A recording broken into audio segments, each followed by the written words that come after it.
7,5 тысяч детей увидели новогоднее представление во Дворце спорта «Магаз». В заключительный третий день акции «Новогодние чудеса для детей» на мероприятии присутствовали глава Ингушетии Махмуд Али Калиматов и основатель благотворительного фонда «Сафмар» предприниматель Микаил Гуцериев.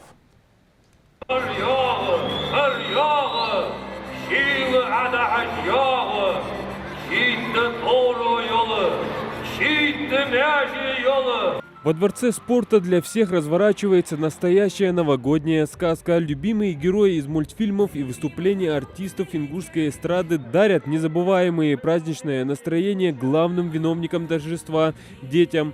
Танцы, пляски и песни. Дети веселятся от души. Мимо плывут столетия, спят подо льдом моря, трутся авось медведи, вертится земля. Организатор большого праздничного мероприятия Минкультуры при поддержке благотворительного фонда «Сафмар» «Новогодние чудеса» собрали Дедов Морозов со всего мира. Добро пожаловать! Спасибо, что пригласил меня на свой новогодний праздник. Это заключительный третий день новогодних чудес для детей Ингушетии. В мероприятии приняло участие 7,5 тысяч детей из многодетных и малоимущих семей республики. Концерт позы. Чогоз Дед Мороз хамтик ратный, кровный жел хамтик, хосхан концерт.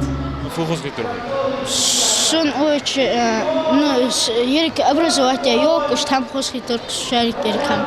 Глава региона Махмуд Али Калиматов и основатель благотворительного фонда «Сафмар» Микаил Гуцериев сегодня лично поздравили детей с наступившим 2024 годом. Благодаря договоренности главы субъекта и мецената в республике осуществляются мечты не только детей, но и взрослых, начиная от восстановления памятников архитектуры Средневековья, реконструкции мест захоронений, строительства IT-центра. Фонд «Сафмар» в лице Микаила Гуцериева подготовил каждому ребенку при выходе из зала презент, коробку со всевозможными сладостями. Я знаю, что сегодня вы не устали. Вы не устали? Третий день мы продолжаем доброе дело. И благодаря нашему фонду «Сафмар», Микаил Согрубек здесь находится, нашему брату, он третий день сорганизовал, и я убежден, что это праздник для детей. Я понимаю, жизнь, она многое несет с собой.